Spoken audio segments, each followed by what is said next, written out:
It's a super streaming bowl Sunday like no other. The Kansas City Chiefs will face the Tampa Bay Buccaneers before 22,000 masked fans, many of them vaccinated healthcare workers, in Tampa Bay on Sunday night beginning at 6:30 p.m. ET/3:30 p.m. PT. The game features a high-profile quarterback showdown between two of the biggest names in the sport.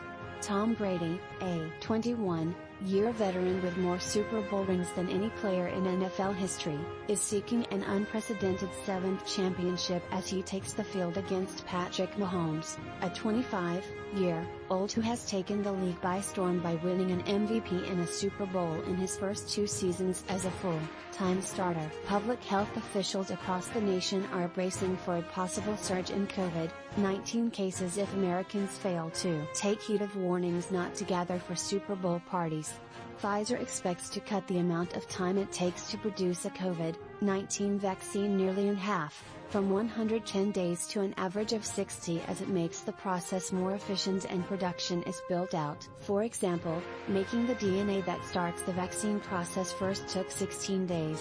Soon it will take 9 or 10. Though quality control and testing has accelerated, company officials say FDA regulations and best manufacturing practices are still being met. And as the nation revs up its vaccination programs, the increase could help relieve bottlenecks caused by vaccine shortages. In addition, California is adding mass inoculation sites even as the shortage of COVID-19 vaccine has local officials restricting who gets shots, with Los Angeles County saying it will limit new vaccinations to ensure second doses are available to those already in line for them. And in Iowa, Governor Kim Reynolds lifted the state's limited mask requirement on Sunday, along with the social distance and other limitations she had in place for businesses and social gatherings.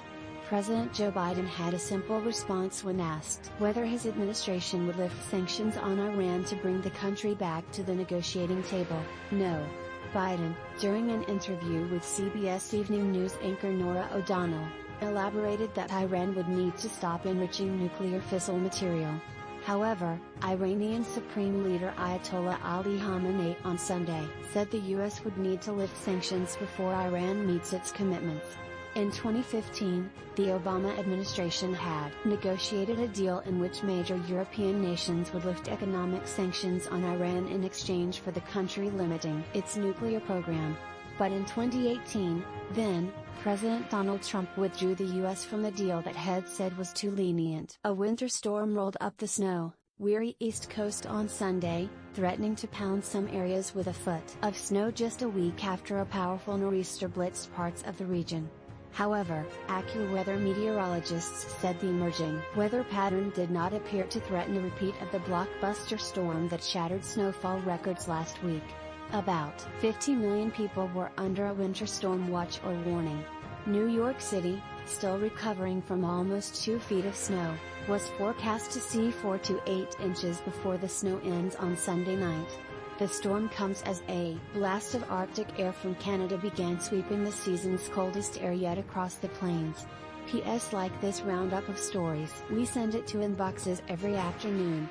Sign up for the short list newsletter here. This is a compilation of stories from across the USA Today network. Contributing, The Associated Press.